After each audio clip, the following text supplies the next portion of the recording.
They say life is like a country song, and I think that's true, being from Polk County. I was at a Luke Combs concert a couple months ago, and he has this song. It really makes me laugh. But his lyrics give me a great segue into my talk today.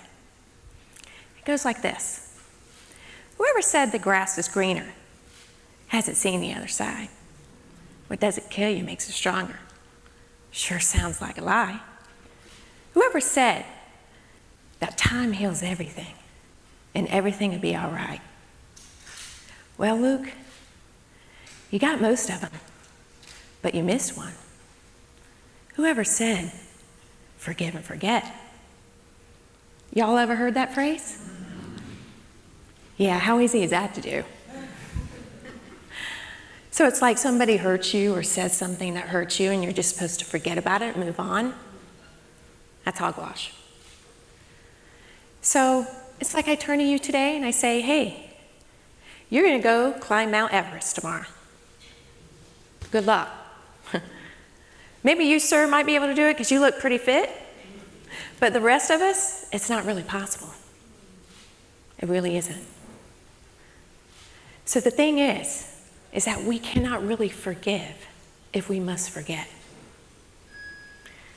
See, society tells us myths about forgiveness. Like, well, if I forgive them, it excuses their behavior. It gives them a free pass.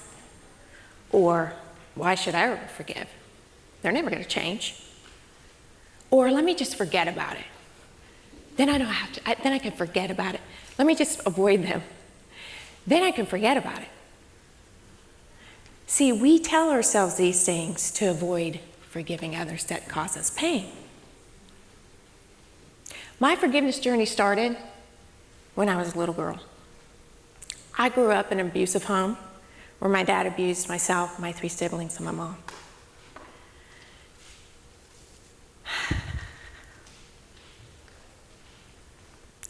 We never knew who was going to show up, Dr. Jekyll and Mr. Hyde.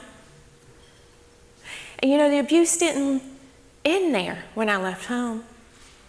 It followed me all the way to the hospital, where a man that I dated broke my arm. I will tell you that was probably one of the lowest times in my life. It was the only time in my life that I've contemplated suicide. But you know what? God had other plans. And that's why I'm here today. That surviving relationship, when I survived that relationship, I ended up deciding to go to law school. I wanted to help others that were abused, and I wanted to help them escape their relationships that they were in abuse. And I ended up over the last 21 years reaching a lot of achievements. I co-founded a nonprofit for domestic violence victims where we help them get restraining orders. I became board certified in family law, a Supreme Court certified mediator, done a lot of keynote speaking and educating about domestic violence. But at some time in my life, I realized that something was missing. It was happiness. 11 years ago, I was chosen to be a keynote speaker for a local domestic violence shelter.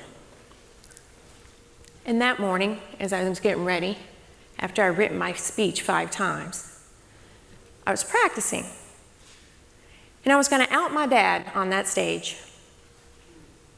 I was going to talk about the abuse and how it impacted my life. And I will tell you that he wasn't in the audience. In fact, he wasn't answering anybody's call that day. I thought in my mind, I'm sure he's on the back porch, drunk like he always is. As I was getting ready to walk over to the venue, I thought in my mind, can't he just die? Enough's enough. He had ruined so many events in my life. I was done. So when I was getting ready to take the stage, they were putting the mic on my lapel like they did today, and I got an urgent call from my former husband who's here today. And the words will never, ever stop ringing in my ears. Natalie, your dad's passed away. I'm so sorry. After Dad died, depression and addiction to alcohol overtook my life. They had taken many things in my life up until that point, and they took my marriage too. Now, if that's the end of my country song, you all would be stampeding out of here, and we'd go belly up at the bar and have a beer together, wouldn't we? Because that's how country songs go. But that's not the end of my song. See, what I realize is that we all have something in common. How do we forgive the unforgivable? In my journey, I found out how. I did it through hope. Let me talk to you a little bit about what hope stands for. I had to hearken back and I had to recall the memory that caused me pain. Now, this by far is the hardest step. I did not relive the event. I observed it. Now, I needed help because I'm a little stubborn. There are lots of methods that can get you to recall this painful memory. But it is the first step to forgiveness. Open. I had to open my heart and feel the emotions from those past events. My journey takes me to a closet in the home that I grew up in, where my sister were there crouched down, and we were listening to my dad beat my mom with his belt. When I looked at that little girl, I saw her, and she was in so much fear, and fear turned to anger eventually. And you know, what dawned on me and what I realized was this: fear and anger would follow me all through life. I lived in a constant state of anxiety because of fear, and I was angry, raging for all those people that were close to me in relationships, and also even parenting my own daughter. I'm going to challenge you to find a picture of yourself when you were a little child. Put it on a screensaver, put it on your phone, print it like I do, put it somewhere where you can see it every day. If you can do this, you're going to be able to open your heart. You have compassion for yourself so that you can open your heart and feel those emotions from that difficult time from the past. Proclaim. I had to proclaim that forgiveness was not for my dad or the man that broke my arm. It was for me.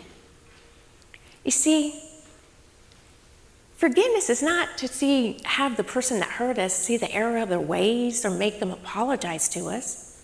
It's for us. It's for our freedom. It's for us to live without being handcuffed to the anger and the fear and all those emotions associated with that closet that I was sitting in. Proclaim that you actually understand that forgiveness is for you and not the person you need to forgive. Experience. I had to experience freedom, and I had to release the emotions from the past. I remember the day that I forgave my dad. I remember seeing a vision. I saw a boat and a dock. And there was a man on the boat. And when he saw me, he stepped on the dock and he started running toward me. The closer he got, I recognized him. It was my dad. And he embraced me. And he said, "I am so glad you're here. I love you so much." And I said, "Dad, I'm so sorry. I didn't want you to die that day. Can you forgive me?" And he looked at me in his glory way, and he said, "There's nothing to forgive. You didn't cause me to die, but you have to forgive yourself and release the guilt."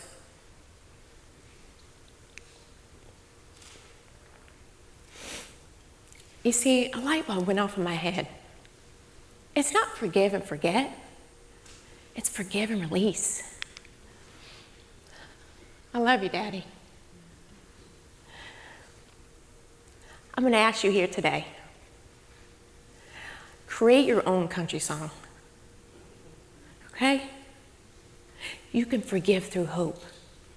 Leave all of it in the past and attain freedom like me. Thank you all so much.